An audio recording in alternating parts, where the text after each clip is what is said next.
আমাদের আগামী দিনের মুখ্যমন্ত্রী হয়তো জনাব ফিরহাদ হাকিম সেরকমই হয়তো যা শুনছি অভিষেক ব্যানার্জিকে সাইডলাইন করে মমতা ব্যানার্জির হয়তো বলেছেন নেক্সট 10 ইয়ার্স উনি সর্বে সর্বা, কিন্তু 11th ইয়ার থেকে তার মানে কি বলতে চাইছেন জনাব ফিরহাদ হাকিম বা তার মতো কোনো মানুষ the second Suhrawardy of modern West Bengal তিনি কি মুখ্যমন্ত্রী হতে চলেছেন?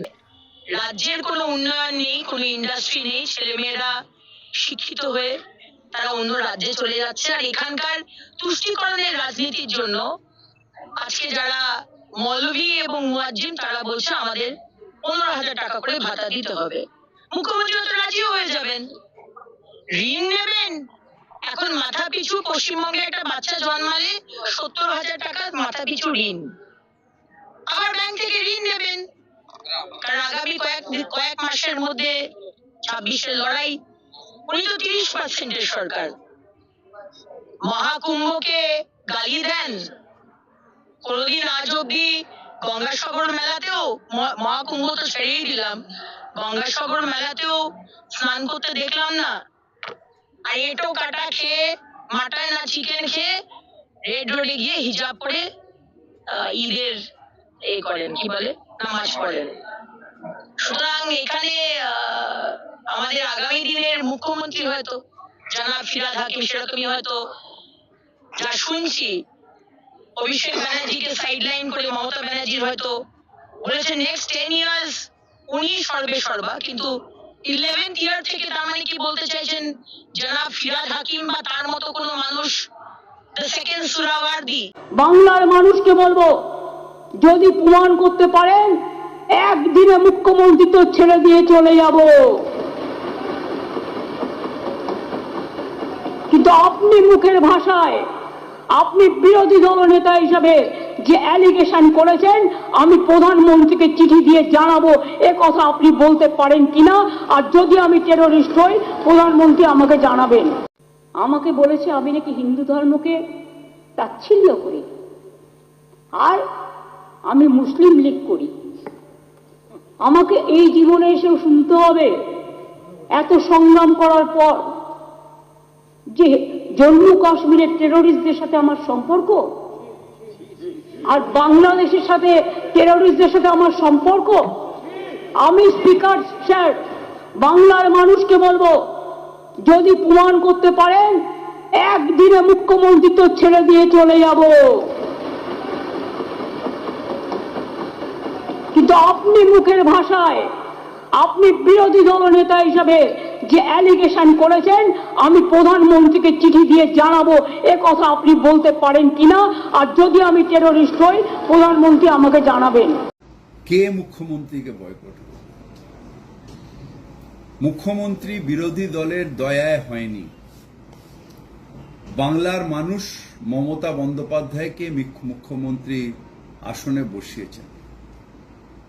মমতা ব্যানার্জিকে বয়কট করা মানে বাংলার মানুষকে বয়কট করা।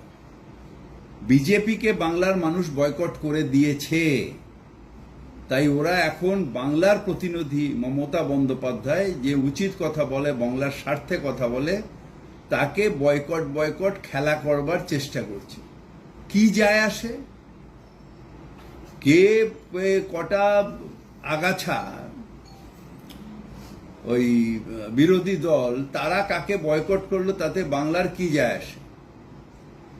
বাংলার মানুষের আশীর্বাদ নিয়ে মমতা ব্যানার্জি ছিলেন, মমতা ব্যানার্জি আছেন, মমতা ব্যানার্জি থাকবেন। বিশ্বাস করুন আমি কখনো পুলিশকে বলি না আমার গাড়ি গেলে একটাও গাড়ি আটকাবে। আমি পছন্দ করি ট্রাফিক জ্যামে দাঁড়িয়ে থাকা। মানুষ যদি দাঁড়াতে পারে তাহলে ট্রাফিক সিগন্যাল থাকলে আমি কেন দাঁড়াতে পারবো না? আমি কোন হরিদাস যে আমি দাঁড়াতে পারবো না? আমি এটা পছন্দ করি। কিন্তু কেউ কেউ মনে করে এই তুমি চলে যাও, এই ওদিকে চলে যাও। আমার ভালো লাগে না। আমি বলতে বলতে ফেড আপ হয়ে যাই।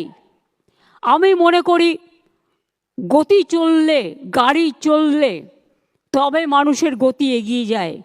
একজন ভিআইপি যাবে বলে অন্য গাড়িগুলো বন্ধ করে দিয়ে মানুষের 1 ঘন্টা 2 ঘন্টা লেট করে দেওয়া, তাদেরও অনেক কাজ থাকে।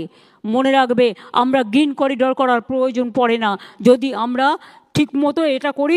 কোনো ভিআইপি জন্য গাড়ি বন্ধ থাকবে না। অনলি একটা আমার মনে হয় যেটা ক্রসিংগুলো আছে, ধরুন একটা গাড়ি যাচ্ছে ইম্পর্টেন্ট, দুটো ক্রসিং, ওই ক্রসিং দিয়ে ঢুকে যাতে অ্যাক্সিডেন্ট করে দিতে না পারে। আজকালকার দিনে অ্যাক্সিডেন্টটাও বেড়ে গেছে, সেই জন্য সঠিক পদক্ষেপ নেওয়ার প্রয়োজন আছে।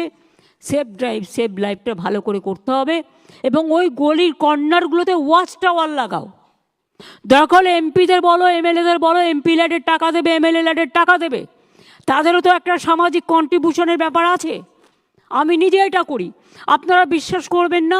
এই যে মিউজিকে গান হয় ট্রাফিক স্ট্যান্ডে, এই যে বাস স্ট্যান্ডগুলো তৈরি করে দেওয়া, এই যে স্কুলের সামনে ছেলে মেয়েদের বসা, এই যে কেওড়াতলা শ্মশান থেকে শুরু করে জল সৌন্দর্য তৈরি করা, এগুলো আমি এমপি ল্যাড থেকে প্রথম করেছিলাম, তারপরে গভর্নমেন্ট এখন এটা করে। কিছু কিছু জিনিস আমাদের ভাবতে হবে।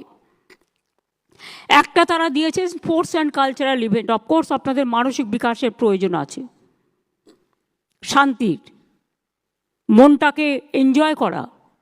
আপনারা এন্টারটেনমেন্ট জগতে যেতে পারেন না, কারণ আপনাদের সময়টা চলে যায় চিকিৎসা করতে, কিন্তু আপনাদের মধ্যেও খেলাধুলা করতে ভালোবাসেন, আপনারাও সাংস্কৃতিক চর্চা করতে ভালোবাসেন। পিজিতে যেমন আমায় বলেছিল, আমি সঙ্গে সঙ্গে একটা মাঠ করে দিয়েছি। আমি নারায়ণকে বলবো 2 কোটি টাকা স্যাংশন করতে প্রত্যেকটা মেডিকেল কলেজ এবং হসপিটাল, যাতে তাদের কালচারাল অ্যাক্টিভিটিস এবং স্পোর্টস করতে পারে, এবং তাদের মধ্যে কম্পিটিশান হোক, এবং এই কম্পিটিশানে তাদের অ্যাওয়ার্ড দেওয়া হোক। আমি এটা চাই, তারা উঠে আসুক। এবং college to college competition, hospital two hospital competition, এগুলো ইউথ অ্যান্ড স্পোর্টস ডিপার্টমেন্ট থেকে, এবং জেলায়ও যারা কাজ করে তারাও খুব ইম্পর্টেন্ট। কলকাতা জেলাকে ব্লককে মিলিয়ে দিতে হবে। সবার সাথে সবার মিলন হলে তবেই তো আদান প্রদানটা বাড়বে, এবং তবেই তো একে অপরকে সুস্থ রাখবে। ইএসআই কর্পোরেশনের ডাক্তারদের কিছু গ্রিভ্যান্সেস আছে, এটা আমি নারায়ণকে বলবো সিএসের সাথে কথা বলে এটা দেখব, আমরা নিশ্চয়ই দেখব। কোনো ডিসক্রিমিনেশন আমরা কখনোই ভাবতে পারি না। একটা দাবি ওরা দিয়েছে বিএমওএইচদের ভিডিও সমান 1 মান্থ করার জন্য, সেটা আমি করতে পারবো না। 500 টাকা আমি করে দিচ্ছি। ওদের 1 মাসের দেওয়া হয়, এদের 500 দিনের, এদের 15 দিনের দেওয়া হবে, অর্থাৎ 15 দিনের এক্সট্রা তারা পাবে যারা বিএমওএইচ আছেন। আমি intern, house staff, post graduate trainee, post doctorate trainee সবার জন্য 10,000 টাকা করে বাড়িয়ে দেওয়ার ব্যবস্থা করলাম।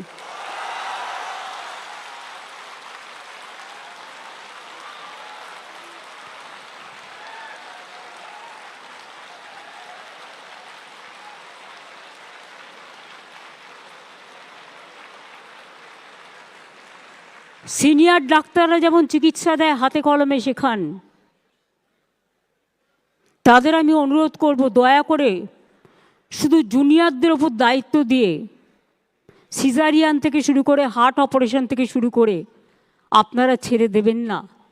আপনারা মিনিমাম 8 ঘন্টা সরকারি পরিষেবা দিন, তারপরে প্রাইভেট প্র্যাকটিস করুন, আমার আপত্তি নেই।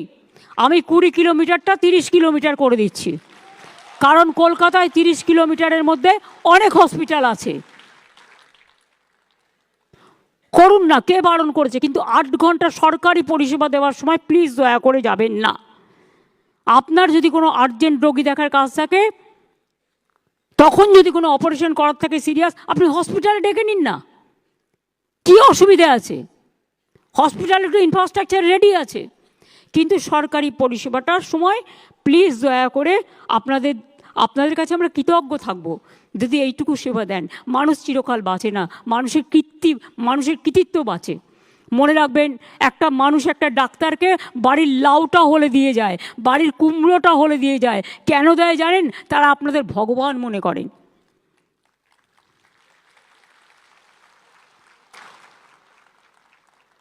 মেদিনীপুরে যে কেসটা হয়েছিল, নিশ্চয়ই নেগলিজেন্স ছিল, সেটা তদন্ত হচ্ছে। তদন্ত রিপোর্ট হাতে নেওয়া পর্যন্ত আমি কিছু বলবো না। জুনিয়র ডাক্তারদের কয়েকজনকে সাসপেন্ড করা হয়েছিল, এবং তাদেরও পুলিশ রিপোর্ট নিয়েছে। হয়তো তাদের মধ্যে এটা ঠিক, তারা এখনও পাকাপোক্ত হয়নি, তাদের উপর ছেড়ে দিয়ে যাওয়াটাও ঠিক হয়নি। একতরফাভাবে তারাও সাসপেন্ড হয়েছিলেন, কিন্তু জুনিয়র ডাক্তাররাও একদিন সিনিয়র হবে, তাদের ভবিষ্যতের দিকে তাকিয়ে আমি জুনিয়র ডাক্তারদের সাসপেনশনটা উইথড্র করে নিচ্ছি।